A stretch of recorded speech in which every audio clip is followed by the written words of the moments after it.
Hello, everybody, and thank you for tuning in to another episode of the Joe Prano podcast.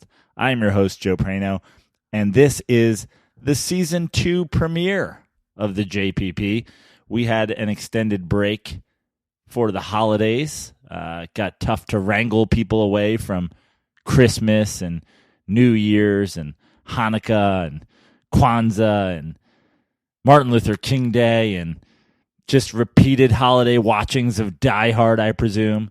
So here we are, a new season, same great host, fantastic new guests. I'm super excited to bring you guys some new JPP content.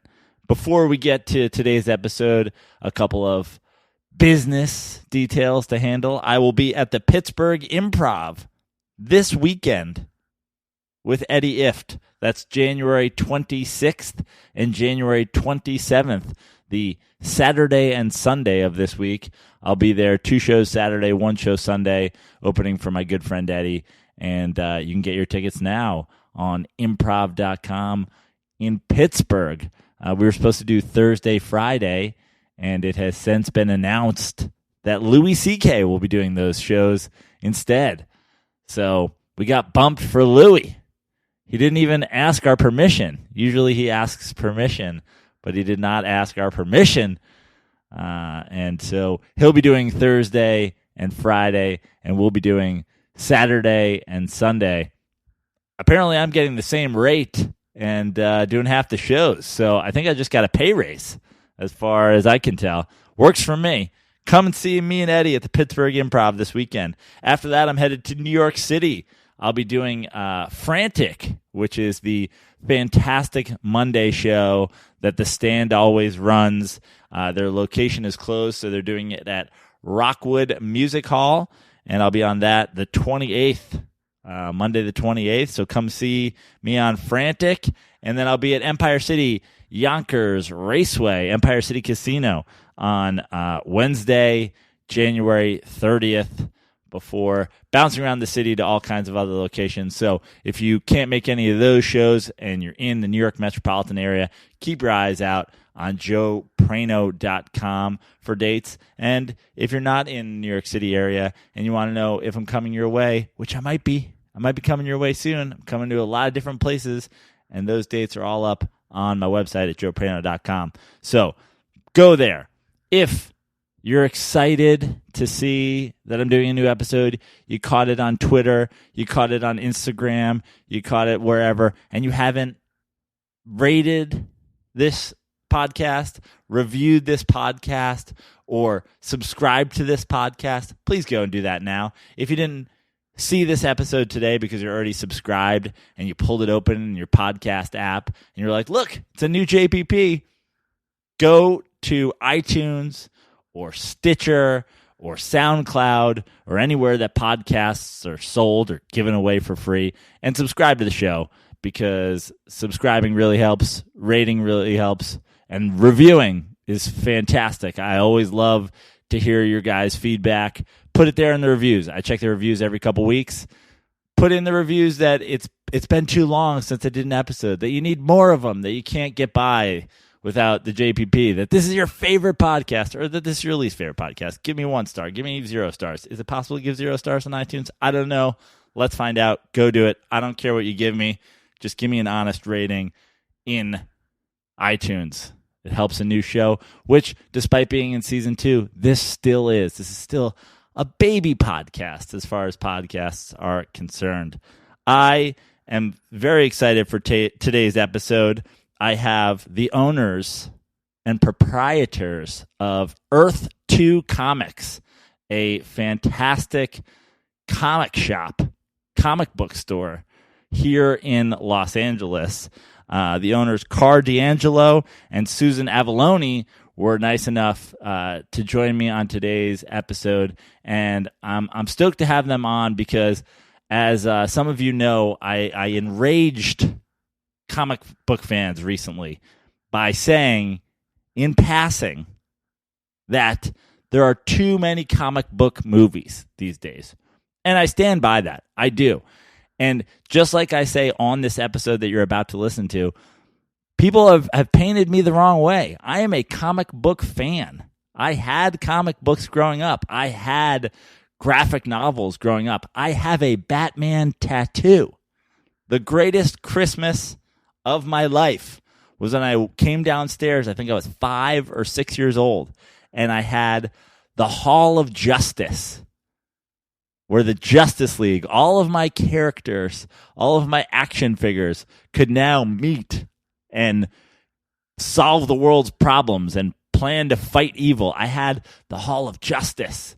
I think I called it on the episode. You'll hear it. I think I called it the Fortress, which was a momentary lapse. I was thinking Fortress of Solitude, and I said the Fortress. I know that's going to enrage some of you comic book fans even more. But again, that Christmas was 33 or so years ago, and I also regularly use medical cannabis for some of my ailments. So you'll have to excuse my memory in getting that one wrong. Don't kill me, but it's true. The greatest Christmas present I ever came down to was the Hall of Justice. My parents will tell you, my mom will happily tell you that I spent much of my childhood, much of it, in underoos. That's underwear and shirts with comic book characters on it. My mom can't wait to tell you that I spent many days in Wonder Woman underoos, because as a child, I loved all comic book heroes. Man, woman, child, I didn't care.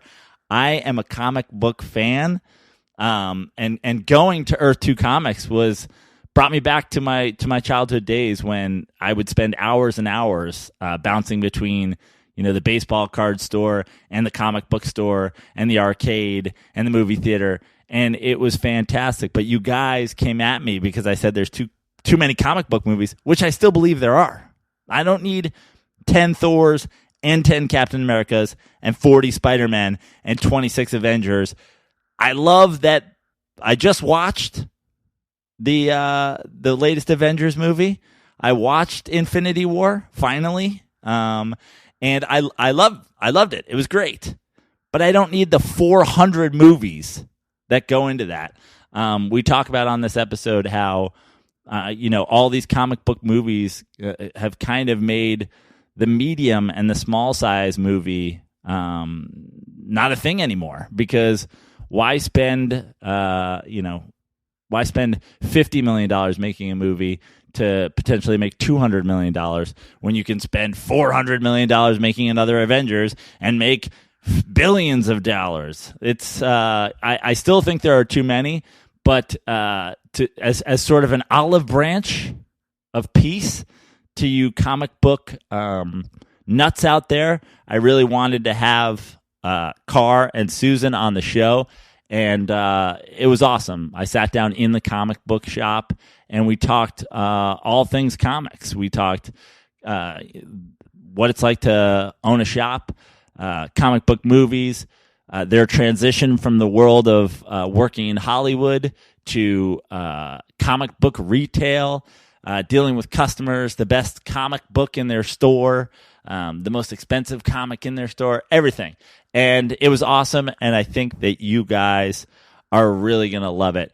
I'm excited to get back to doing this podcast on the regular. This weekend was a great example of why. I woke up on Saturday morning, and I was dealing with the mayhem of a bunch of Catholic school MAGA kids in Washington, D.C., fighting with a Native American, and they were also fighting with Black Israelites, and they were also catcalling girls, and it turned out the Native American actually approached them, and the girl that they were catcalling was posting racist tweets, and on and on and on and on and on. And it's just, if you guys go back and listen to the prologue of the Joe Prano podcast, the teaser episode about all the reasons that I just needed to get away from all that and sit down with fun, creative, kind, special people. The weekend of all of that, going down all those paths, who's right, who's wrong, and then going like, I don't care.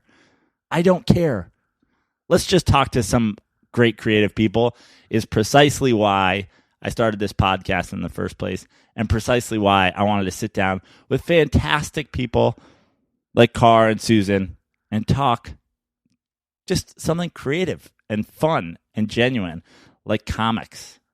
So enjoy the episode. Enjoy the owners of EARTH-2 Comics, multiple location comic book shop here in Los Angeles, California. Carr D'Angelo and Susan Avallone. Thanks for listening and enjoy the show, guys. Hey Joe, I like your show. I tell everybody that's my shit. And if you got a long ride and you like getting high, maybe go and take another hit. We gonna laugh out loud, that's what it's about. Nobody ain't safe no more. And Joe stands out even in the big crowd, cause the motherfucker's 6'4". Hey Joe, it's time to start the show. Up and away we go. Mic check and I like your flow. Everybody, here's Joe. First of all, thank you for having me in the store. This is incredible. I feel like this is 12-year-old mind's dream, like just being in a comic book store when it's not open and being able to just like poke around and not have to, shove somebody to get a look at everything. This is fantastic. How long have you guys had this place? It'll be 16 years in this coming March. We opened in 2003.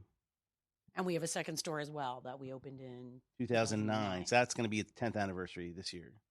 And like I said, it's, sort of every kid's dream to, when you're growing up, you're like, I'm going to own one of these one day. I'm going to have. What made you guys decide, like, we have to open a comic book store? Well, it was my idea to get him out of the house.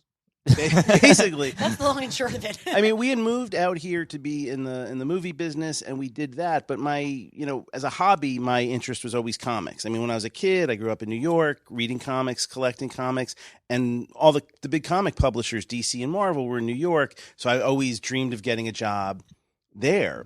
And then, and I worked for a magazine in New York called Starlog that covered like science fiction movies and comic books and things like that. And that was sort of one step closer. But when we got married and moved out to Los Angeles and pursued movies, we did that for a while. But even being a producer, there's like a lot of dead time.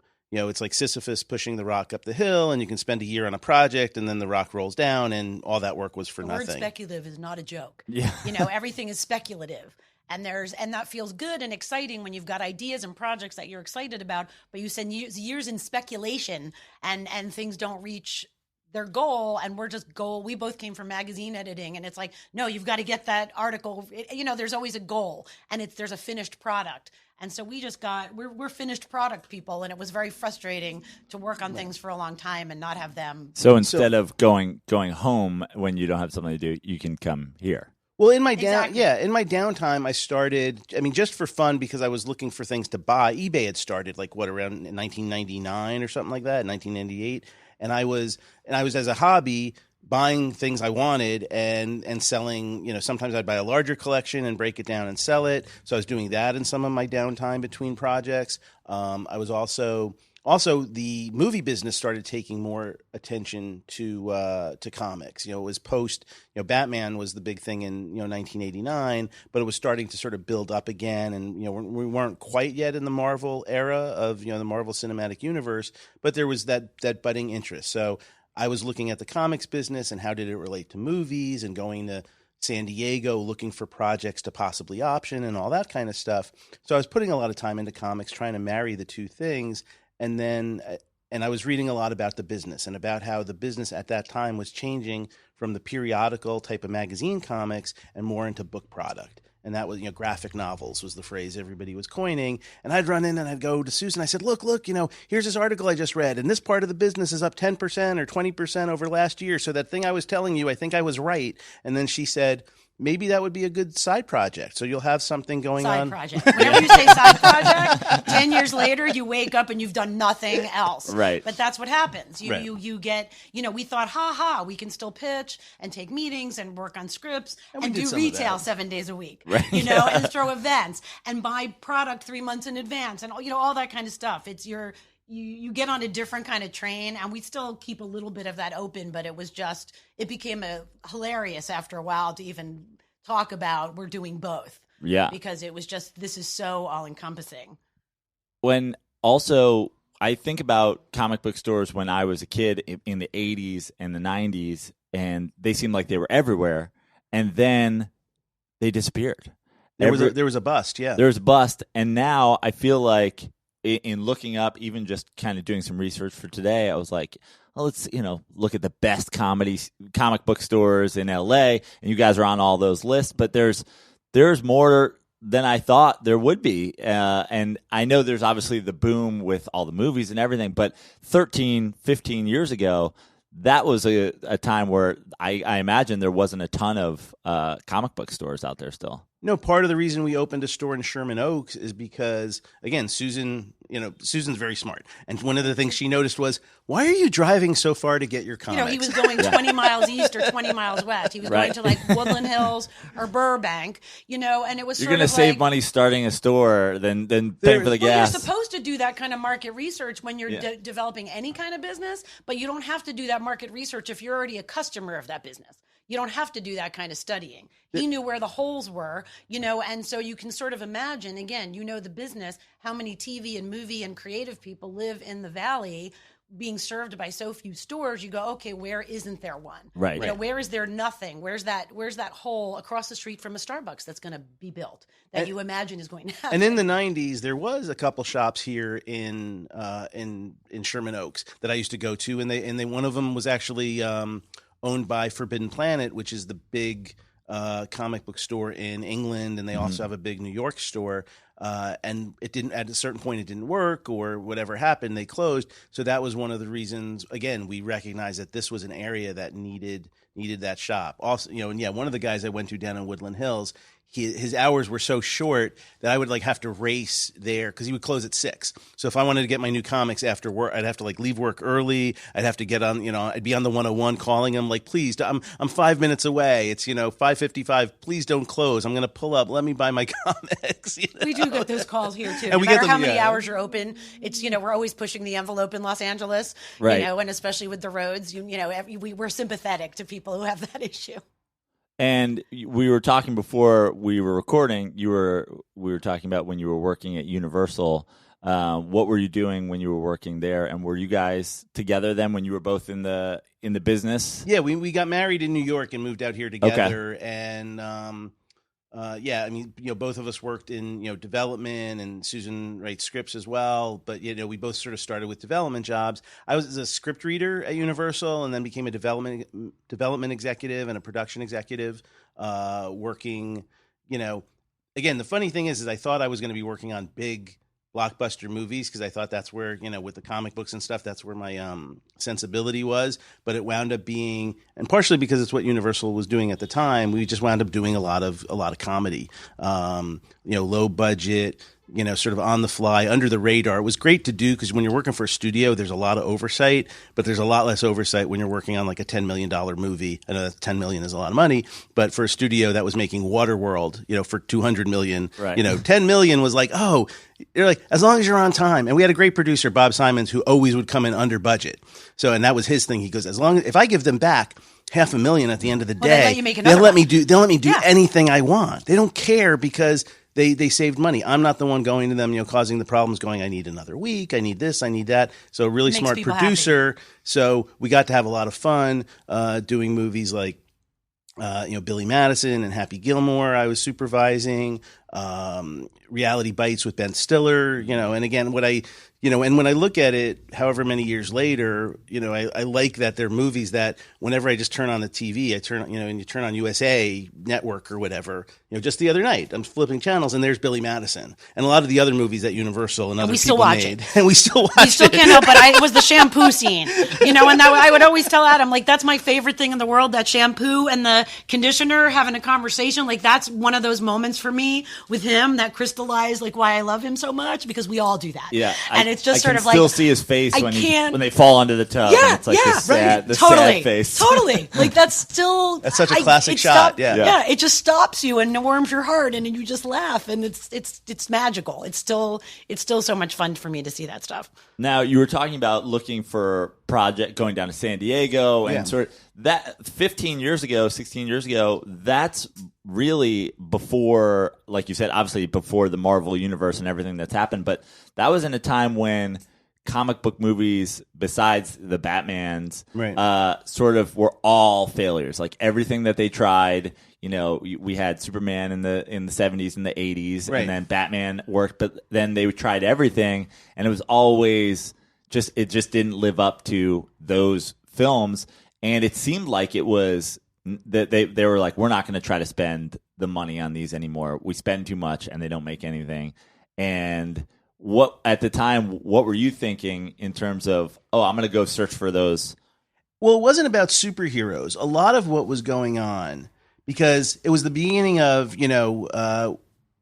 what's the phrase? The geek shall inherit the earth. I mean, and that's sort of what happened in Hollywood. All the guys who grew up reading comics in the 70s and 80s became executives, producers, and directors, and they saw and writers, and they saw the value in this, in this material, but they weren't necessarily going after you knew Batman was at Warner's, and you knew Marvel actually was in bankruptcy and all sorts of had problems at the time. But there was a lot of interest in finding, just as a source for new material.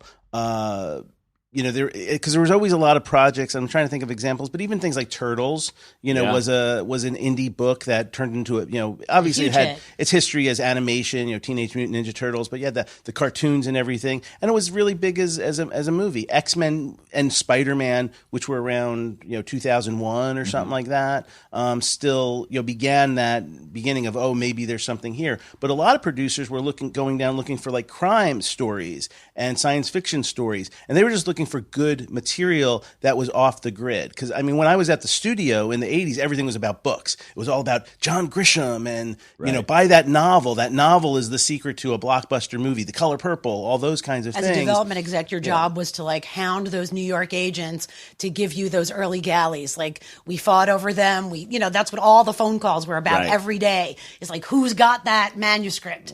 When things were sold on like the first chapter or a 10-page treatment, because people were very hungry. There was a real hunger for material then, as he said, for a big story that we hadn't seen before. It wasn't necessarily superheroes, but it was just like, give me that good big stuff. And the development executives who had some experience with comics thought, I've got an in. And I think also they wanted to go to Comic-Con and write it off. But but we'd almost be in a line. We'd be in like a conga line, especially with the independent creators going around and going, hey, maybe I can buy you lunch later. And, we should talk about this. This looks interesting. It's got cops and robbers in it. Maybe is it a caper? Maybe there's something there. And some of those movies like, Whiteout with Kate, Beckinsale was, Steve Lieber's graphic novel. There are a lot of things that have come out of that. Atomic Blonde a couple years ago was based on a graphic novel series, and a lot of those things have come out. They're not necessarily branded as obviously as the Marvel and DC movies are, because like if you're just a regular moviegoer, you have no idea that's from. But it grew out of that whole thing. Just it says it's like being based on a British TV series. It's like we're looking for something that, hey, someone else did it. We can look at it first and get an idea that it works, and then the joke is always comics are their own storyboards. Which really isn't true, because a lot of the comic storytelling doesn't always translate into movies, but there's a visual reference. There's something that was helping people sell the idea to studios. When I was at the studio when I was at Universal, like in the when Batman came out, what happened first was producers literally would go to the comic shops in town and just buy up, without even having the rights to things, just buy up graphic novels and comic books and walk them over to a studio executive's office and go, here, I'm submitting these.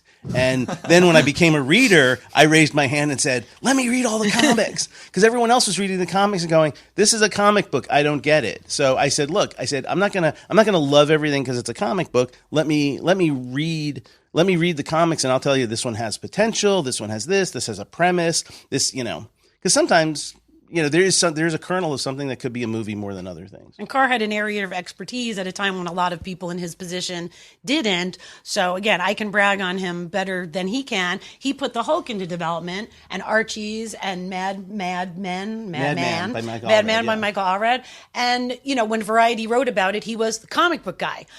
Different meaning of it at the time. Right. It was Variety's meaning of it. Yeah. This is the guy that's gets these comic book Now projects. comic book guy means something completely different. Yes.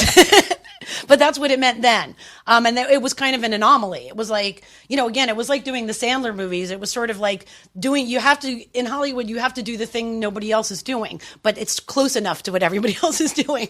And he was always trying to find, that next thing. And the store came out of that idea of finding what's the next thing, always looking for the next thing that people are going to enjoy. And it was kind of like a secret club too, finding out who were the other, comic book guys in at other production companies. You guys all had decoder rings. Yeah, exactly. You could see each other from across the room. The writer I hired, John Turman, to write the Hulk, we met because we were on another project together that I was just assigned to, and we're sitting in a development meeting and it was a science fiction time travel story that John had written that was really good. And in the middle, I sort of said, so it's a kind of a parallel worlds kind of thing. And he said, do you mean like an EARTH-2? I mean, it's funny because it's the name of the store, EARTH-2. But he goes like an EARTH-2 kind of thing, and we just kind of looked at each other like, oh, if you're talking that way, we got to talk later. It was we're having lunch, not in front of everybody else. Don't talk about comic book ideas in front of everybody because it was But then you'd find out. I had friends who. Now you have to. So what is the EARTH-2? I'm a guy who read comic books, and then 13 I get into girls, and I'm just like bye, like that, and I never look back. But when I come in to the store, I'm like, yes, this takes me back to like I wish I could do it again. You know what I mean? And, you can. And I can. And when I walk in, I go, I can do it again. Like I can People go. do. Yeah, because girls have ran their course, and I think I'm going to go back to comic books. They'll always be here for you. Yeah. They're always here. So EARTH-2, where's the name comes from? EARTH-2 is in the DC Comics universe, and now it's mentioned on the Flash TV show all the time. But it kind of was when I put it on the name of the store, it was a bit of a dead concept in comics, but it had kind of an evocativeness for me and a sentimentality for me. And it's basically when comics began in the 1930s and 1940s, superheroes were the big thing. There was Superman, Batman, Flash, Wonder Woman. Then there was kind of, again, a bust in the 50s, and, comics stopped doing as well. There was the comics code. There was concerns about violence. So a lot of the comics got canceled. So a lot of the Batman and Superman and Wonder Woman survived, but most of the other heroes like the Flash and the Green Lantern kind of went away. Then in the late 50s, DC Comics was trying to revive some of their old titles. And so they came up with a new Flash and a new Green Lantern, and they were different from the old school ones from the 1940s. And, and fans were like welcoming, and they were big hits, and it was a great idea. And they also then introduced this thing, the Justice League of America, right, which was all the heroes together. There used to be in the 40s a Justice Society of America. Now, of course, fans started asking, what happened to the Justice Society of America? What happened to the Golden Age Flash? What happened to the Golden Age Green Lantern? Can't they meet? And they eventually made them meet. Now, the audience can't see it, but I can point out a visual reference. Right here is Flash Comics 123. And it's the first meeting, the yellow one down there. Yep. And it's the first Flash of Two Worlds. And in that book, Flash, the new Flash, meets the original Flash from the 1940s by crossing over from one dimension into another dimension. They don't live on the same world. Right. So they have EARTH-1 and EARTH-2. Now, of course, the new heroes had big egos, so they called their Earth Earth-1, right, and the original Earth Earth-2. So the irony is that actually EARTH-2 is the place where that birthed the original superheroes. Are you lost yet? No, I'm following. But in 1938, when Action Comics #1 came out and Superman premiered, that was on make EARTH-2 EARTH-1 again. Well, let's start that. Yeah. We can start that right here, right now. Well, but that's the thing. In the 80s, they sort of destroyed all the Earths because they thought it was too confusing. And so so when when we opened the shop in 2003, EARTH-2 didn't really exist in the comics. It was kind of a nostalgia thing, but that was a little bit of the vibe that I wanted. And I always liked comic book shops that were named after a place. I hated. We tried using it in a sentence. To me, it's always like you have to, when you're naming something, you have to think the rest of your life you're going to use it in a sentence. I'm going to blank. And you have to fill in the blank. Right. And so that's how he talked me into it, because I didn't know what it meant, but I kept wanting it to sound like a place. Like our friends have secret headquarters. I love that name. Yeah. I think somebody loves saying to their person they live with, hey, I'm going to secret headquarters. It sounds like fun. And I wanted to have something that sounded like it was a fun place you were going to. The shop that was in Sherman Oaks in the 90s that closed was called the Phantom Zone.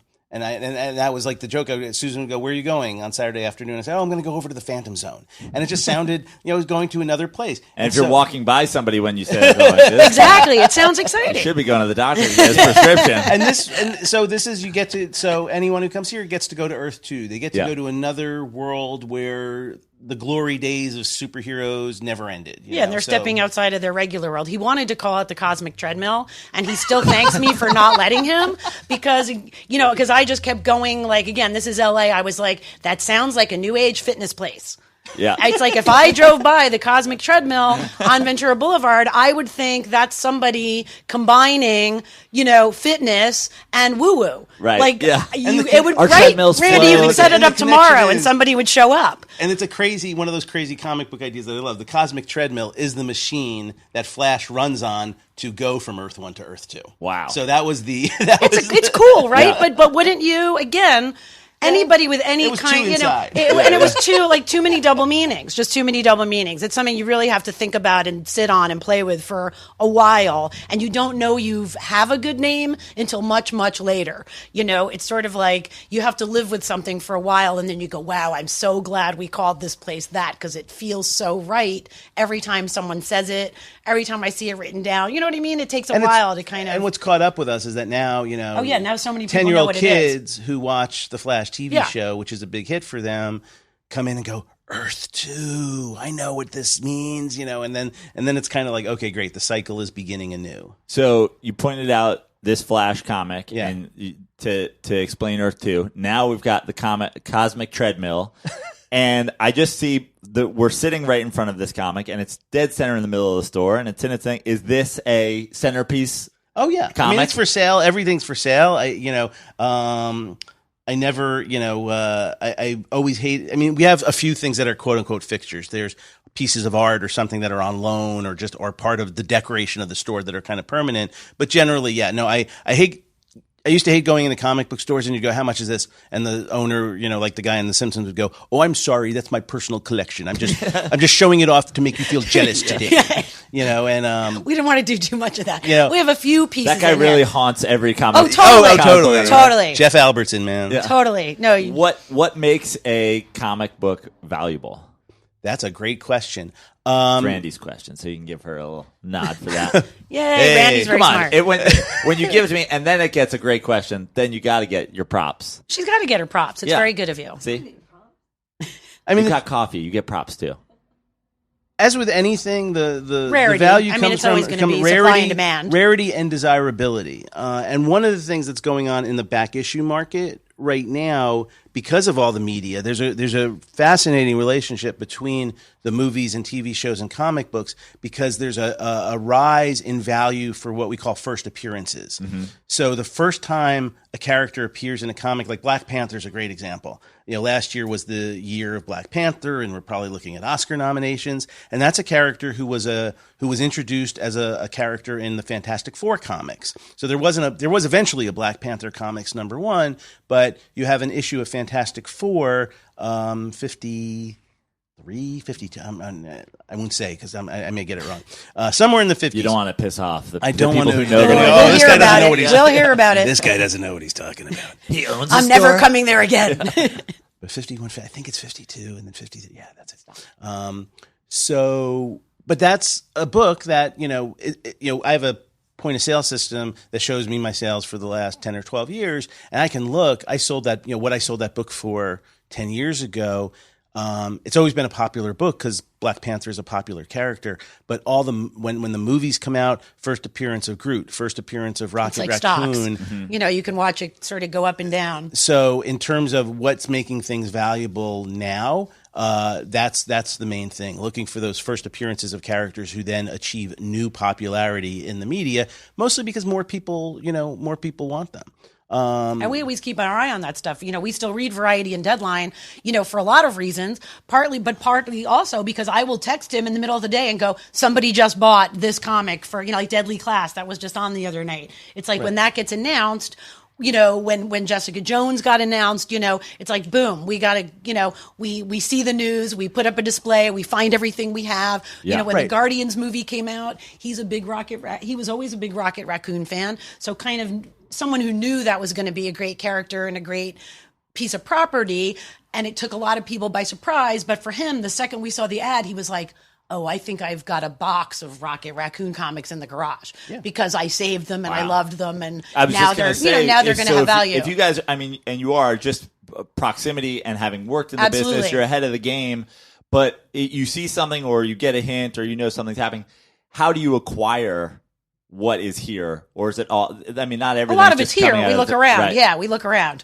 Yeah, and I mean, in terms of old stuff, people bring, want to sell collections. Whether it's someone who just doesn't want to collect anymore, someone who's older. Sometimes it's someone's passed away and it's an inherited collection. But a lot of times it's just people want to they're moving. I mean, we're in a transient, Los Angeles is a transient community. People have, good times and bad times because they're in the business.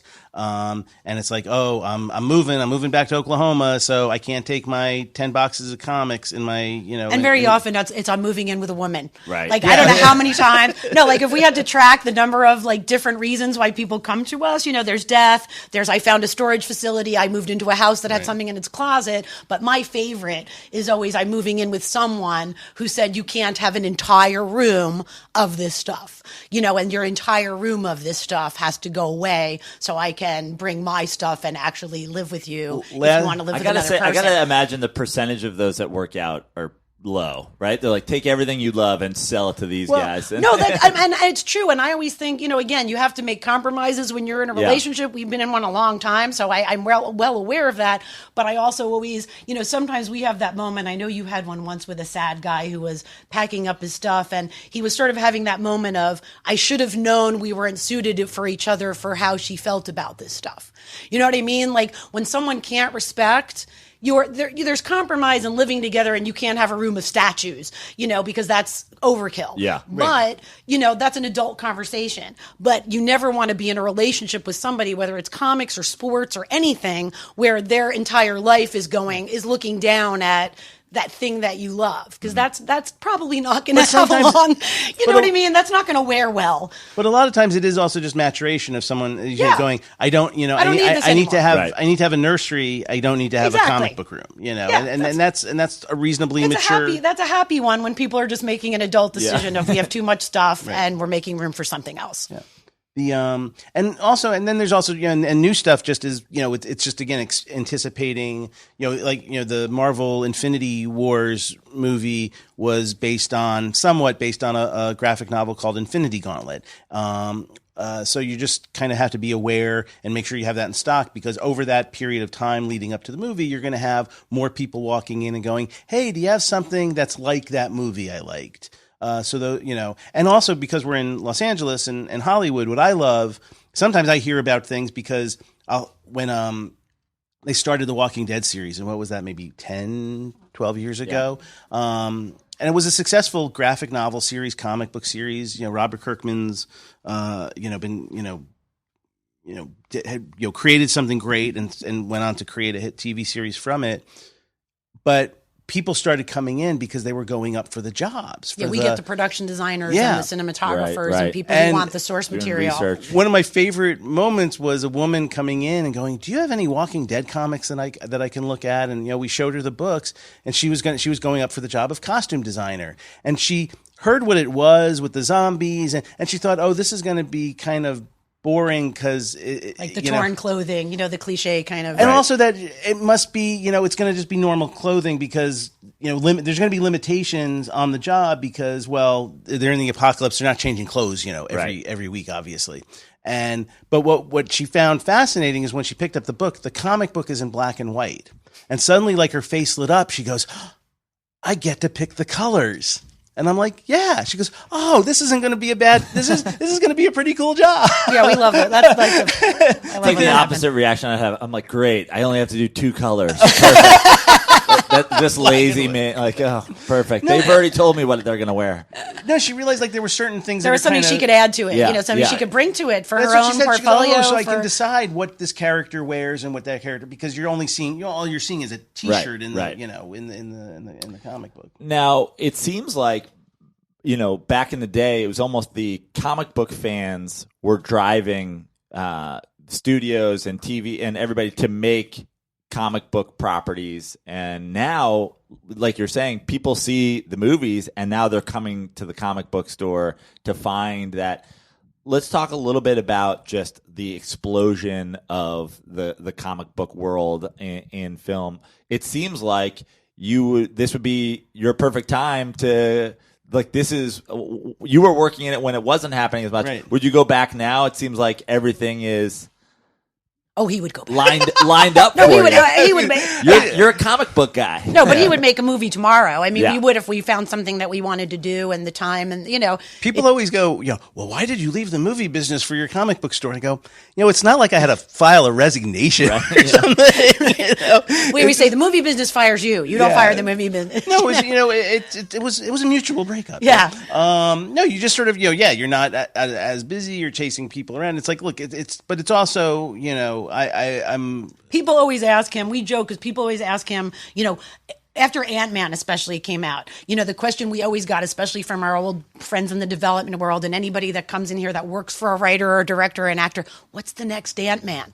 Can you guys tell me, or like again with Rocket Raccoon. That's on my list of questions. Can you What's tell the me, next- can you tell me what's that obscure character Yeah. that no one's heard of that's going to make me a zillionaire? Yeah. And we always go, if we knew, we would have optioned it. Right. I'm so sorry. Like, I'm not going to give you the $1 zillion idea. You're free to look around and see for yourself. It has to, again, to succeed in any kind of business, you can't just go like, this is the thing people want. You have to like it too, because you're going to spend a lot of time with it. So to me, whenever someone asks that question, I'm sort of like, this isn't going to work out for you. Right. I always want to say, this isn't going to work out for you. You don't understand. You're going to have to bleed for this. Like, you're going to have to spend time with people you don't like. You're going to have to drive all over town for 3 years, maybe 5, maybe 10. Think about it, Randy. Like, that's what the job is. And people think, oh, I'm going to find Ant-Man on the shelf. I'm going to hand it to whoever, and then I'm going to get ka-ching, Yada, ka-ching, yada, ka-ching. yada. And Yada yada yada. I've got a yacht. Yeah, I'm at the premiere. Kissing Ant-Man Kate 2. I'm at the premiere kissing Kate Blanchett, and all is well. And that's just not, you know what I mean? But yeah, he would do it for that. Yeah. But if we found that property that really, he's pursued a couple properties over the years. We both have. We've optioned books that we've loved, and there's still that moment of, yeah, maybe we'll do that. And if something came through here that we both felt like, oh my God, like we have to pursue this before anybody else does, we would do it. We would make that call. Absolutely. Right. I mean, I know we would, but mostly we don't have time, and the funny thing is how I often pitch the books and things that I like here to this community. Like, there's a book called Lumberjanes. There's a series called Lumberjanes that's been out for several years now, and it's one of our top sellers from Boom Comics. And it's girls in the woods. It's like Girl Scouts meets the X-Men. They're having these great adventures. There's ghosts and there's weird things in there, but they're basically girls camping and getting badges and stuff like that. And it's a great feminist book. They get like their Bigfoot badge and stuff like that. It's really terrific. And literally, again, as people in the business, having been in the business, the first time he showed me that property in the catalog and turned to me and just said, Lumberjanes, I went, oh my God. Like, that's a movie, that's a TV show, that's going to run forever. We invested heavily in it when it came out. We love the property, we love the company. It was, it was easy for us to kind of push, give it to everybody that walked through the door. Right. And I had all these parents walking through the door, and I would go, this is going to be a TV show someday. Like, it might be 10 years from now, but your kid should get in because this is fantastic. It's going to live a long time, and people don't want to, whether it's TV or comics, people don't like investing in things that are going to go away. And we don't want to sell them things that they're just going to piss them off later. Right. So we have to kind of have that Is sensibility. there a pressure to that? To people coming in and being like, what should I? And like having to pick something that really suits them? Recommendations are constant. I mean, That's our job. It's it's one of the few things we have, say, against, Amazon. I mean, I know Amazon's got their algorithms and stuff, but people come in and, and I love, the idea of, older folks who come in and want to ask my 25-year-old staff what's good. I mean, there's just a mutual respect that's really but that's what people want, because there is so much product. I mean, you're looking around. I mean, I've got how many different we haven't read all these books on the shelf. We try to right. To tell people about them, but it's an impossibility. Right. So you focus on the ones that you really you have to sort of focus on the ones that you and especially in. As we get into sort of the non I right. mean, we've talked a lot about the superhero stuff, but the other thing that is going on in graphic novels today is the young adult market, and also the independent or alternative, or whatever you want to call it, market, where there are memoirs like Fun Home, which became the big musical. There's a lot of stories that aren't just crime fighting and superheroes and stuff like that, and so those customers need more of a guide, because it's not. You have to find a way to explain it to them. Yeah, when you're not talking about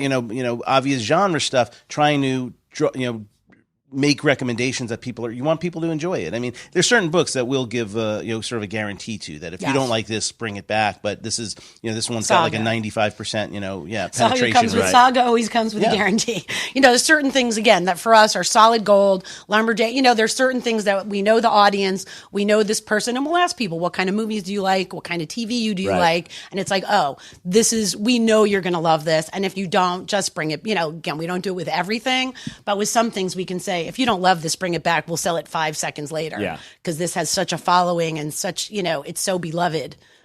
I drew the ire of, sort of the comic book fan recently, because I said I thought the superhero movie thing is sort of getting overdone to the point where, like, I can't keep up with it. And I had to say, I have a Batman tattoo. Like, I appreciate I'm legit. I appreciate a good comic book and a good comic book character and a good comic book movie. But I said, it's just, I can't keep up. It's too much. Do you guys think that there's any truth to there being an oversaturation of the superhero? I would have said that until Spider-Man came out. I mean, the ultimate, the Spider-Man that's out now, the animated the Spider-Verse. I mean, I have never, again, in our years here, of all the impacts that we've seen movies have. I mean, we always say Iron Man was kind of the first time we really saw an impact. When we had a 5-year-old little blonde girl run through the door and go, Iron Man, give me Iron Man. And I was like, Robert Downey Jr., this is your fault. Yeah. Like, you're totally responsible for this. And I agree with you. I think people have a fatigue with it, the sameness of it, and people will get, we'll see it here. But then you have that movie that comes out, and oh my God, you have the little kid coming in here in Spider-Man head to toe and going, I'm Miles Morales. And we have our staff and seeing it 5 times, and we're just hearing from everybody younger than us, particularly, this is life-changing. And you have to listen to that. You can't go by your own standards all the time. Right. I mean, Spider-Man was created, in 1961, 62, whatever it was, to be in a reaction to sort of the square-jawed Batman and Superman heroes of DC. Stan Lee and Steve Ditko wanted Spider-Man to be accessible. So he was a high school student, like the kids they thought were reading, comics, and he was a science nerd, and he got bullied, and all these things happened to him, and then he put on, the Spider-Man costume, and that, and it was a wish fulfillment fantasy. And it's funny to see, though, that even Spider-Man became so much the status quo that Miles Morales is now having the same effect that Peter Parker had in the 60s. Miles Morales is the underdog. Miles Morales is the character that kids and people are relating to, and it's like, oh wow, that's what it should be. And not to bring it back to EARTH-2, but even that whole idea that was started with that is there's great concepts and mythologies here, but sometimes they do have to be recycled, rebooted, and that's what kind of keeps it fresh for the current person. But in terms of your question, no, I probably shouldn't say this, but yes, is there too many? I can't believe how many superhero movies there are. I mean, I can't believe when you look at it per year, but that's been, and again, that's what made me sort of lose interest in, not the comic book part of it, but what made me lose interest in the movie business is there was a time so little when original material, a good idea, a good piece of talent could kind of like move a project, and now you're so hard pressed to find projects that are not based on all this. Everything is derivative material. Everything is a remake. Everything is a, you know. Carr worked on Lorenzo's Oil. Do you remember Lorenzo's Oil? Yeah. We love talking about Lorenzo's Oil, especially because Bob's Burgers just did an episode called Lorenzo's Oil. And when we saw it come across the screen, we grabbed each other. We're like, oh my God, people are still talking about Lorenzo's Oil. But that was such a famous movie in Universal history because you could never make that movie. You can't pitch that movie to anybody. Nobody wants to see that movie about a little kid dying and the mother trying to save them. But that was a beautiful script and a beautiful movie and a beautiful story. And he always loved to tell how it got like this A cinema score that everybody who saw it said it was like the greatest movie they'd ever seen in their lives. But then when they were asked that second question of whether you would recommend it to somebody, it was like, no. It got the highest disparity between quality of the movie A+. Would you recommend it? Only 30% people would recommend it. Like, because I wouldn't do they this all to another wrote person. they all write my friends have kids. I couldn't recommend this do movie this to them. Like, and that just, to me, that was like the business in a nutshell. You know, was sort of like, you know, this is such a fabulous movie that it exists and it's life-changing and it's wonderful and it will always be remembered and referred to and it will always be important. But it'd be a very hard movie to make right now, especially for theatrical release. You'd probably make And then it he for made HBO. Babe. And George then he made Miller. Yeah, I love Babe. Yeah. I mean, yeah, exactly. You couldn't do that now. It would not be big enough. And that's sort of my criticism as a fan of just, you know, I love going to the movies and I love watching movies and, you know, I want to see stuff. I'll go see the superhero movie and I want to see Lorenzo's Oil. Totally. And it's like I said, you know, I had to defend myself. The greatest day of my life was when I came down in the Justice League. You know, the fortress was under the Christmas tree. I was like, this is it. This is my, This is like, as good it's as not it going to gets. get better than this. But now I'm also like, I can't see other kinds of movies because it seems like they've been pushed aside. And it's like, why put any single dollar toward that when, you know, Right, they don't need me. when we could just do another Iron Man that's, you know, it's Iron Man's kid, it's Iron Man Jr. Right, it's you Iron know? Man's cousin. Like, how many Spider-Mans have there been since Tobey Maguire? Are we on our, like, fourth Yeah. Spider-Man, you know? He's like James Bond at this point. Yeah. Yeah, well, again, that's true. And I grew Batman. up on James Bond movies, and there's no reason why there shouldn't keep being James Bond movies. I would always compare to people, you know, the superhero universe, like General Hospital, you know, like when your grandmother watched the soap operas. And it's sort of like if you walked in the room and a bunch of characters were on television having a conversation, you'd go, they're speaking another language. Like, I can't get into this. There's too much history. And that's how I feel about the superhero stuff. There's so many years of history. The scenes mean more to him than they're ever going to mean to me. I can see it happening. When people are talking on screen, I can watch his face and go, oh, he gets something here that I do not understand. Right, no, there's another layer here that's going on that I can't access. So it's fun, but it's not. I'm with you. Right. It's saturation, and I can't go. And it's that less deep artful on as a movie. I mean, Exactly. it's button pressing. I mean, it's like, you know, it's like the Star Wars movies now too. I mean, I enjoy them, but I enjoy them more because it's like, you know, the member berries from, you know, South Park. Right. It's like member Han Solo, member. You yeah. know, it's like, and it's fun, and it just tickles me in a nostalgic way more, but I don't necessarily think that means it's great Yeah, filmmaking. you don't walk out talking And about I still the structure. and I and still want to see a movie that makes me go, oh my God, that's a story I haven't seen or, you know, don't know anything about and get totally drawn in. And that happens less and less and less.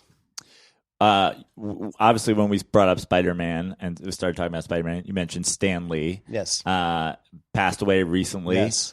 How did his death change the demand for comics, and how did, you know, being in the comic book world, just on the day that happens, what happens here at EARTH-2? Well, one of the nicest things that the staff reported to us, Heather, who's here almost every day, said she was so touched that people who don't even shop here were like opening the door and shouting in, "I'm so sorry for your loss." And she was like, thank you. Like, you know what I mean? Like, the world got it. Yeah. You know, the world got that we lost a leader and our, you know, somebody that meant something to everybody, and everybody had a personal interaction with him pretty much. And so it was really wide ranging and deep. And I loved that people who didn't even like comics were just kind of aware that there should be some respect paid to this man, you know? It was very sweet. It was really like moving. Yeah. Yeah, I mean, he was. I mean, in terms of superhero comics and Marvel specifically, obviously, he really was the face of the industry.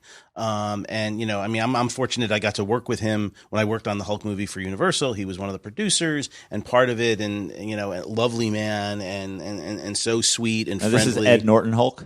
No, this was it was First Hulk. It was First Hulk. We were developing a Hulk movie that was like the later Marvel movies where it was based on the comics, and we and it's funny when Stan even first came in, he goes, "Oh, you probably don't want to do something that's like the comics." So we have this other idea for the Hulk, and I'm like, Stan, I hate to tell you, we're gonna do it the way you wrote it, and that's the way we're gonna do it. I'm just telling you that right now. And so we tried to do that kind of basic origin story that you kind of saw in Iron Man. I mean, without going into it, there's similar stories in the fact that they were both Cold War era heroes, and the premise was the guy who creates the weapons becomes the weapon. In Iron Man's case, it's a tragedy because it's the only way the tragedy is it's the only way to save his life. He has to become this armored knight, to keep his heart going. And with the Hulk, he saves someone else's life, but he saves a kid from a bomb, but by getting exposed to the radiation, he becomes the Hulk. All the TV stuff, breaking through the adrenaline and stuff like that was a whole TV concept. So most people don't really know, and they still haven't done it in the movies, the original Hulk story, but it was a Cold War metaphor. And we wanted to go back to that. And that was producer Galen Hurd, who really, understood it and appreciated it and respected it. So we were developing a version. There's a great I don't know if I should mention other podcasts, but there's a podcast recently that did a whole history of the Hulk movie. Yeah, do you guys talk to each other? I can't even name it. But podcast fans will just spend the whole day listening. So right. You giving them something else to do. It was fascinating. It was just fascinating, the idea that, and they knew a lot. They got some things wrong, but it was amazing how much they knew about the history, because the project went through 1,000 drafts, and everybody, except for us, everybody kept getting away from the comic book version of the Hulk, because everybody at that time was saying, you can't do comics, until Sam Raimi did Spider-Man and did it like the comics and did it the Stan Lee, Steve Ditko way. It was, and then Ang Lee and James Schamus got involved, and they wanted to just do something. I mean, then it became a director's movie. I mean, in the sense of it was more about his style. That is a movie where some, the comics book fans might not find the story so satisfying, but as a piece of work, as a piece of cinematic work, it's, they wanted to do it as a tone poem to this idea of the Hulk more than they wanted to do a Hulk movie. But apparently, the story that went around, though, was because they were in parallel development or parallel, I think. James Schamus apparently went to a screening of Amazing Spider-Man by Sam Raimi, which is such a classic comic book movie, and came out of it while they were cutting the Hulk and called Ang Lee and said, "We really fucked up." Like, they're going to kill us now because this guy proved you could do. We were doing it on the argument that you couldn't do it the comic book way, and Sam Raimi just schooled everybody in how you do it, and that really, I think, set the tone for the Marvel Cinematic. Even though it was separate from the MCU, it really gave Marvel the power to be able to go, we're going to do it our way. Our stories were good. All those little notes that you guys give are wrong, and and Stan was part of that. Stan being the ambassador.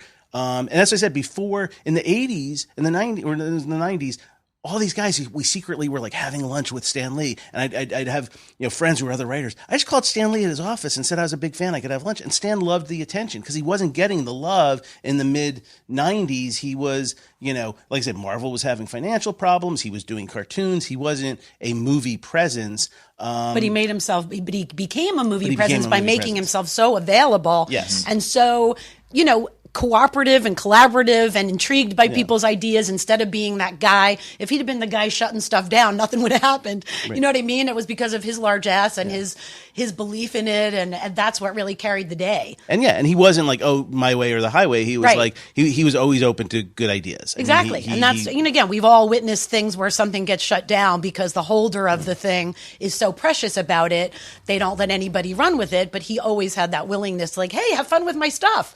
And that made all the difference. Yeah, I mean, the downside of when he passed, I mean, there's always a little ghoulishness of people going, hey, I got something signed by Stan Lee. That's worth $1 million now, right? It's like, you know. And Instagram's just everybody's picture with him. And yeah. you're like, okay, Yeah, and the unfortunate part of the last few years of his life, I mean, his wife had passed away. I saw him do a talk about a year before, or a year and a half maybe before he passed away, and he was on All Points, and it was a great interview that he did live on stage for a charity called Hero Initiative, and that was great, and then his wife had passed away, but the sad part is he was mostly for the purposes of other people, I think more than his own financial interests. He was kind of put on the road as we're gonna do these picture things, the signing machine, like a signings, politician almost, and. The good news, bad news, it was almost like a Twilight Zone kind of trap of like he was there with the fans, but he wasn't getting the attention he should have gotten is put him on a podium like the thing we were at. Let him tell his stories, let people cheer and laugh and really enjoy him and let him feed off that energy instead of just because I don't think you get the same kind of interaction just sitting behind, because they wouldn't let people talk to him. They just wanted to move through as many people as possible. Get the signature, get the picture, Here's the keep picture. moving. Yeah, it can become very impersonal. And I think it was less. It was less fun. It was less fun for him. It's like a comic book. It's only good if it's rare. If there's Right. 20 million pictures of people with Stan Lee, it's not. And that's what we tell people now about the autograph. Oh, but I'm like, there's a lot of autographs out there. There's some things that are valuable, but there are also some things that are, but there's also some things that are common. I mean, the joke is about he had nothing to do with Batman. The joke is, there's a Batman comic with Stan Lee's signature. People have him sign things that he had no connection to whatsoever, and you're like, why? When we're talking about the Hulk, obviously you said, it's a Cold War thing. And throughout comic books, that's always been a thing. Remember when the Russians were the bad guys? Yeah, the Russians were, and then the Nazis were the bad guys. Yeah. And you can go back and you see, punch Nazis. You see now that people today are watching these things they don't know. Why does that have to be the villain? It's that's when this was originally from, and this is the backstory.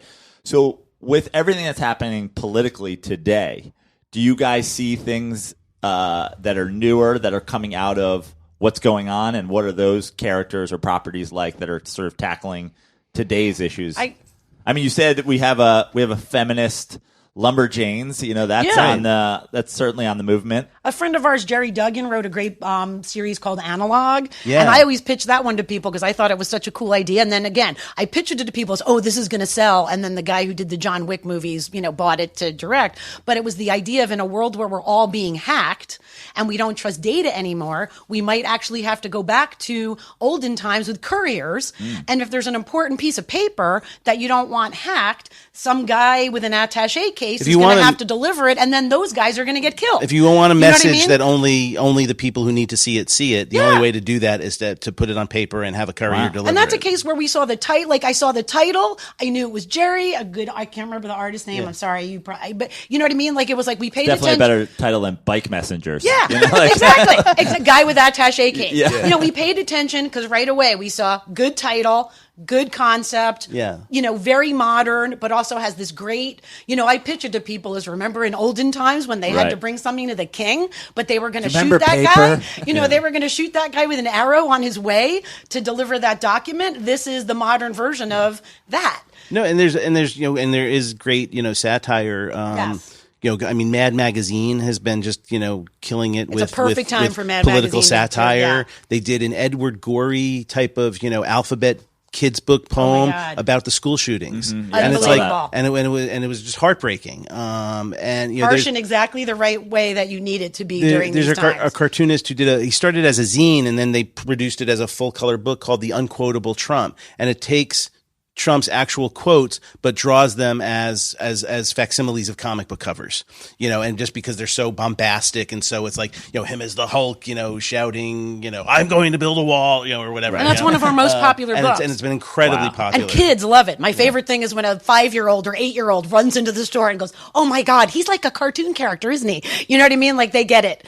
Pia Guerra, who's the artist on a great series called Why the Last Man, did a whole series of political cartoons for New Yorker and other places. So yes, I mean, cartoons and comic strips have always been used to comment on Absolutely. on the politics and they've been on the forefront of it this past year. I think I've seen just amazing work. And and parallel also, we're seeing more female characters and female creators because they exist, and there was a time when certainly there was more, chauvinism, but it's also part of, I think this industry has been, very, very open to finding those different characters. voices. And we're finding that and it's also, it's also market driven. It's finding out that, Right. Girls have always read more than boys in a certain way. So, But we used to not have enough material for them. That's true. We used to have Now to there's work more- hard to find stuff for them, and that's why when something like Lumberjanes came out, we were like, great. I was like, everybody that comes in between this age and this age, I can, and again, boys too, but I can say, this is an adventure story. This is, one parent, once I handed it to them, and they looked at it and said, oh, this is like the Goonies with girls. And I was like, okay. Good. You run with that. You know what I mean? Like, tell everybody. But that's how we have to do, You're always trying to make it understandable and accessible to people. And when there's more diverse characters and more diverse stories, that only makes it better for us because someone walks through the door and I'm like, oh, wait a minute. And if we have 4 of us here, like between 4 different staffers, we can find a bunch of different material for that person where usually, 10 years ago, we would have been all putting our heads together to find that one thing, that we could give them. And now it's like, oh, wait, there's this, there's that. Oh, take a look at everything. I remember watching Big with Tom Hanks, and there's the scene in it where he's pitching sort of it's going to be the next. Oh, comic. yeah. It's sort of a digital comic with Yes. the ending changes. Oh, God, and right. I look Pick around, your own story. I look Yeah. around the store, and you're talking about analog. I'm like, we're still in a place that's paper, and Absolutely. ink. Yeah. And is that happening in comics? Are kids reading comic books on the iPad? About 10 years ago, digital comics, longer, but digital comics, exist and have been a thing. But when it first looked like it was going to explode. There was that usual panic. My comment, my public comment was, I blame Josh Baskin, who's the character, the kid from Big, because coming up with that comics on computer idea. Here's the thing. Yes, all the major publishers all release their comics in a digital format. And unlike, I've talked about this forever, but, to me, there's a big difference between music, which digital music cuts out the middleman. For people who like radio, who didn't really want the album, who didn't want to flip through the liner notes and all that, they're great. Put it in and you get a stream of constant music. That's a great format. Digital for comics is different because that's not how comics are read. You flip back and forth. Most people, I certainly do. I get a couple pages in and I have to go back and look at something. Yeah. Who is for this sure. person? Yeah, who's this person that I should have paid more attention to on the first page or whatever? Before there were pads, I think I was quoted in Wizard magazine once as saying, "Well, I think where most people read their comics, they don't want to have their computer with them." And so.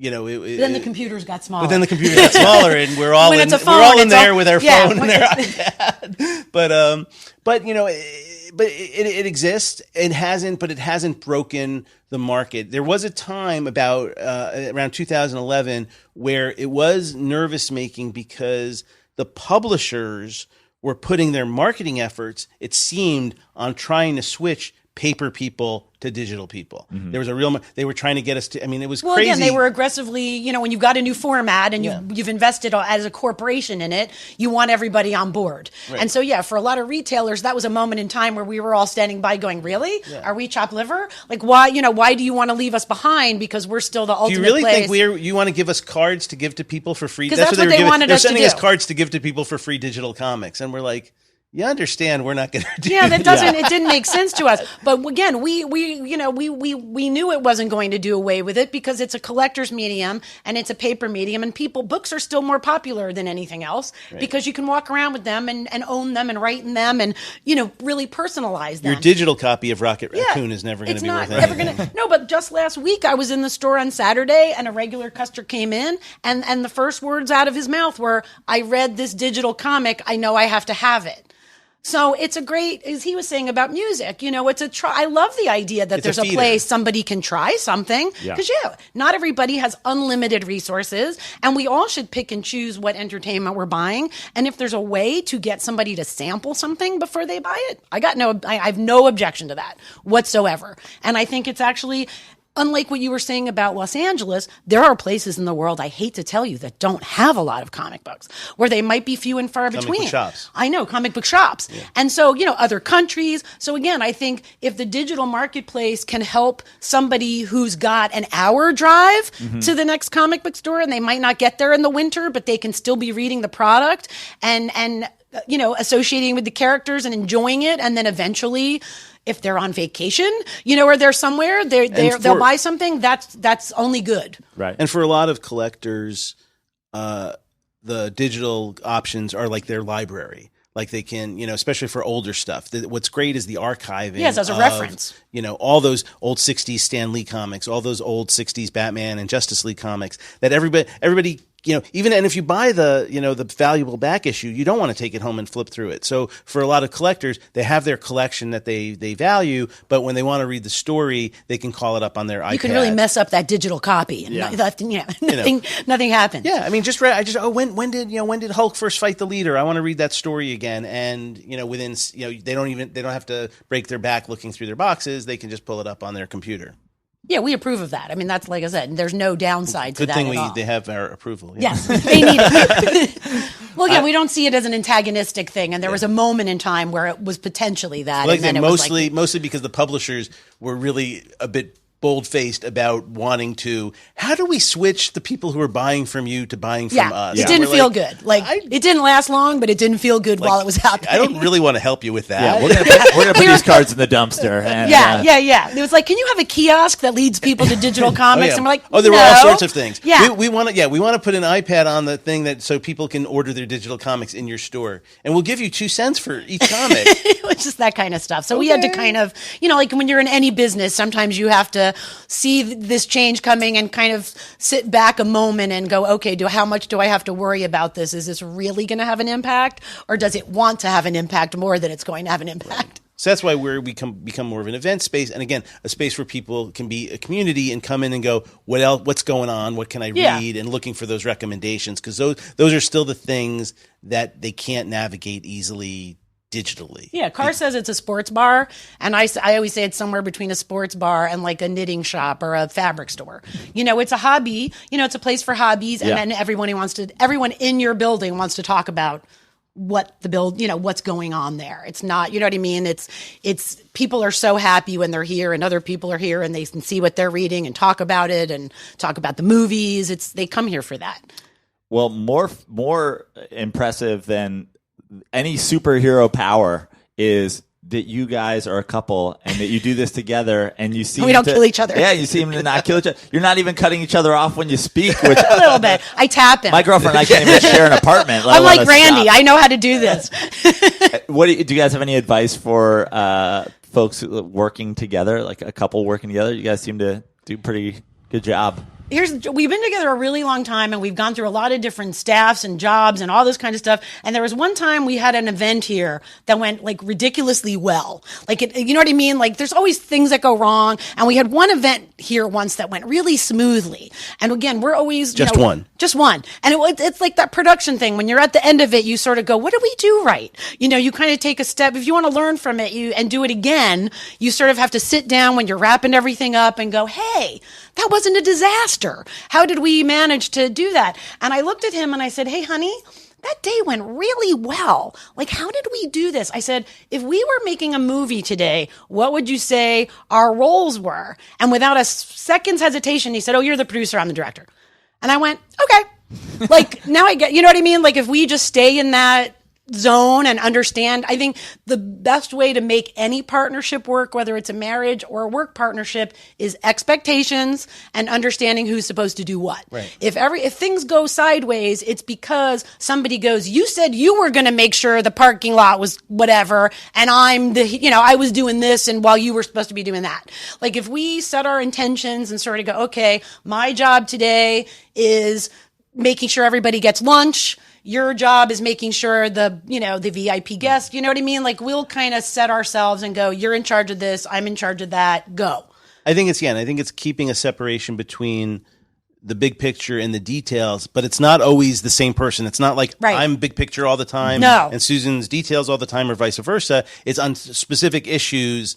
Who gets it? The product, like I'm probably on the product in the store. I'm all the detail stuff. Yes, but I stock all the alternative products. Yeah, but exactly. There's areas that you specialize in. So things like that, where it's just being able and not, because that way you don't have a if I say, this part of it's your job, then there's not a fight because that's her job. Right. Yeah, you have to give somebody territory and let them shine and trust them. And you know what I mean? Like over time, it takes a while to figure it out. And I think there was a time with events, especially where we were both kind of trying to do everything, and that's a recipe for disaster because I had a way that I thought it could be done. Exactly. And it was like, you know what? Maybe if everyone's not getting what I'm thinking, then let me see what they're thinking, and I'll step aside and watch it, and then try and go, oh, that's what you want to do? Okay, now I can help you guys go in that direction. Yeah, we know each other's strengths and weaknesses after all these years, and so it's kind of easier now for us to, we were screenwriting together, which is very different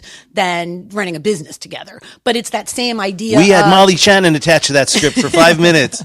And we still every time we see her on screen, we're like, Molly loved us once. You know what I mean? Like, I was once at a party where Molly Shannon turned to me and said, that script you're writing for me, do you think it's good for me and my friend Jen? And I went, Jen? And she said, Jennifer Aniston. Is there a part in it for Jennifer Aniston? And I said, yes, Molly, of course there is.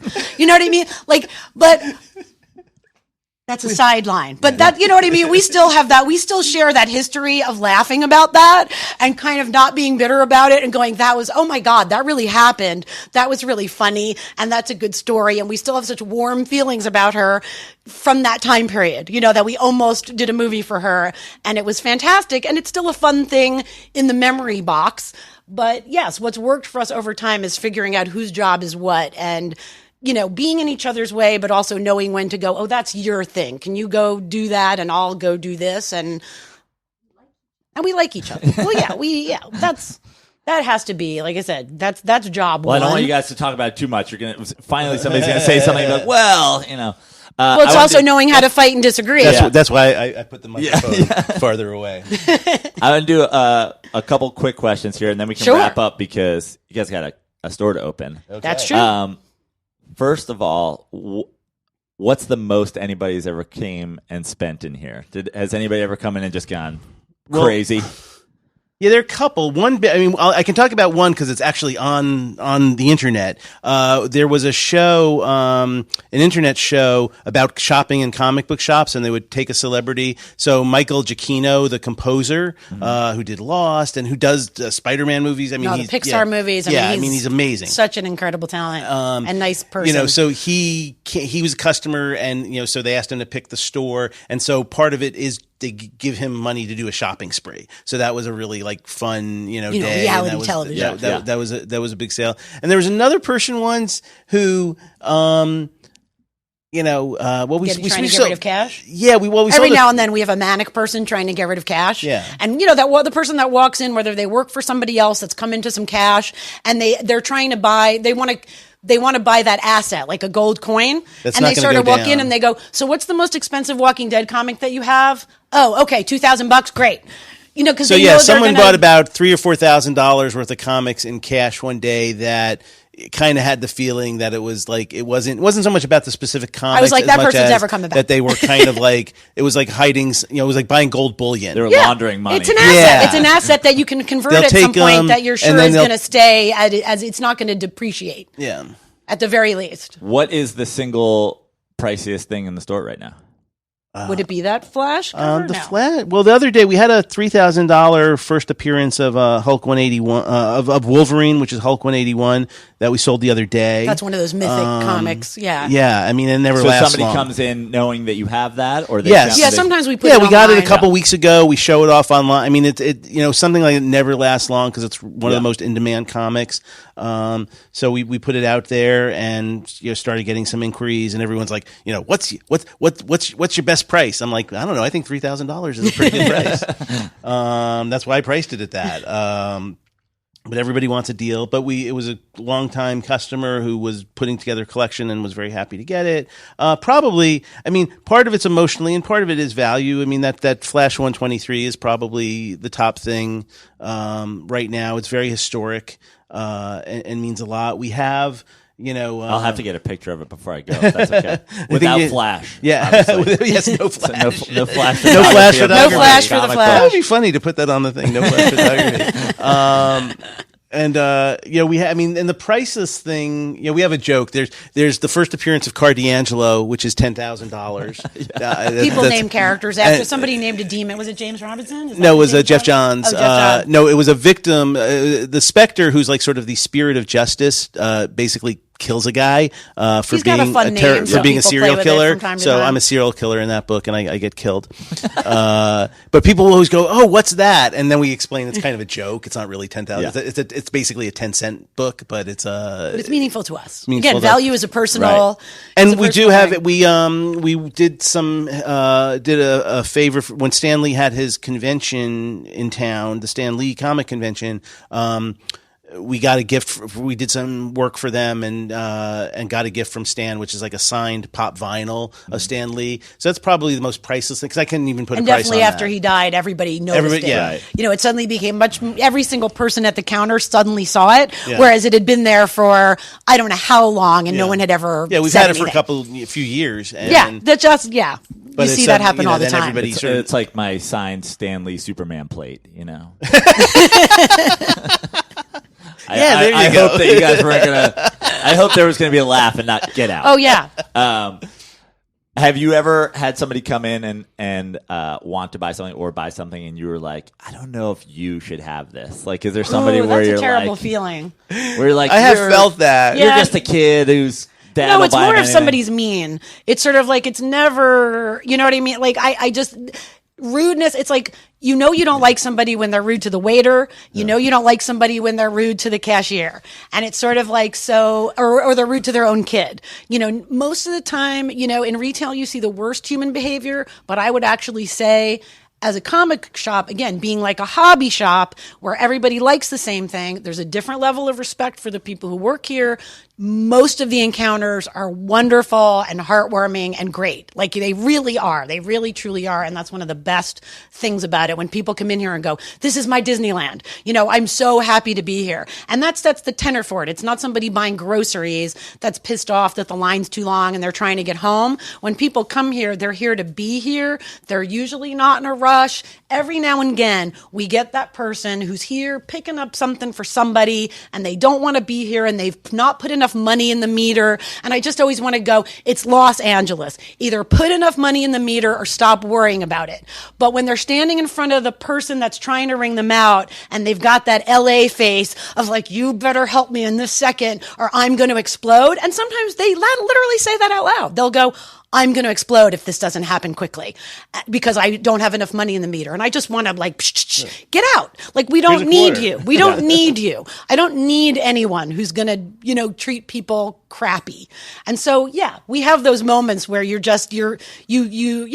what you have to do. And in the back of your head, you're thinking, I feel sorry for every single person who encounters this person today. Because it's not about the receiver, it's about who that person is everywhere they go. And you have to not take it personally.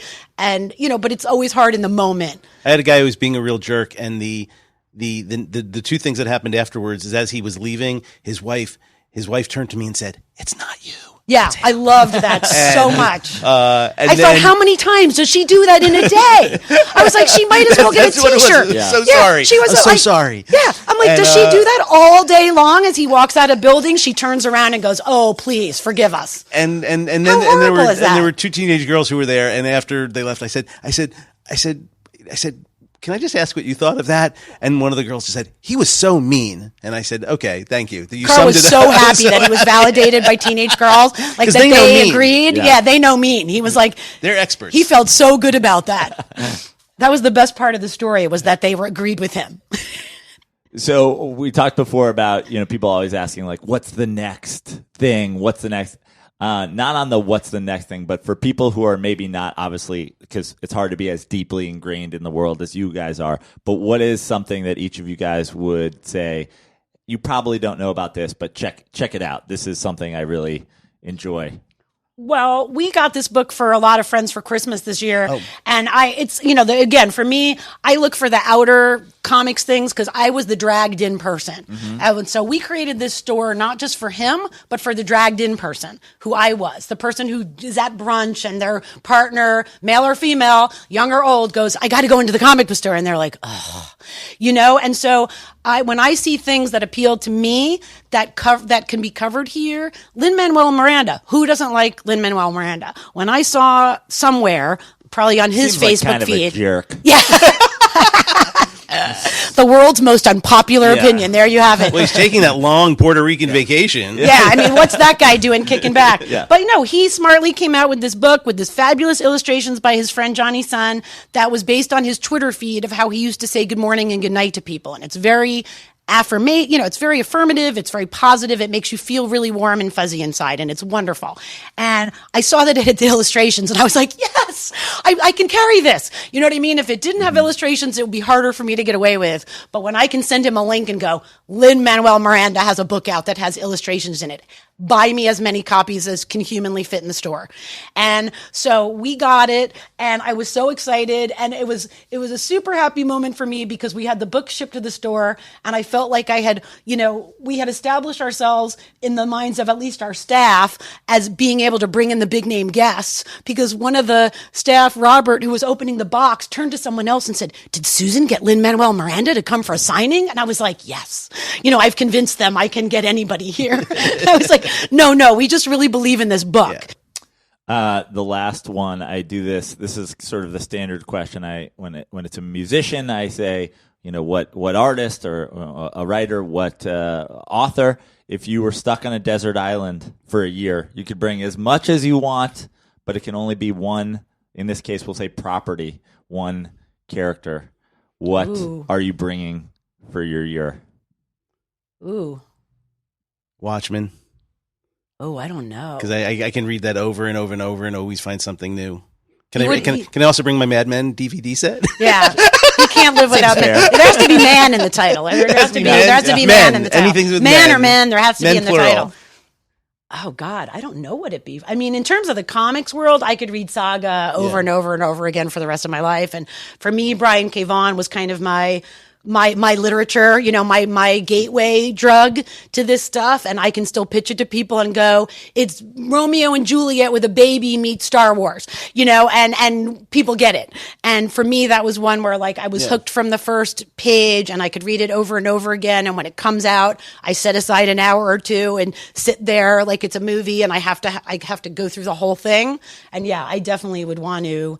I've read through all of his stuff, but I would be able to reread all of his stuff and find something in it every time, for sure. Well, this has been awesome, guys. Thank you so much for having me. Thank you. Thank you. It's commercial time. Where can everybody find everything that you guys got for the store here? We are EARTH-2 Comics in Sherman Oaks at 15017 Ventura Boulevard, and in Northridge, 8967 Reseda Boulevard. Open 7 days a week. 7 days a week. All 7. Because he said we had to be.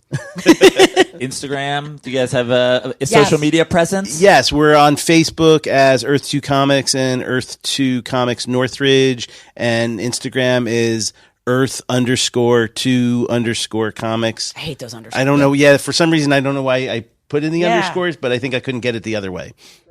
And Twitter is the same thing.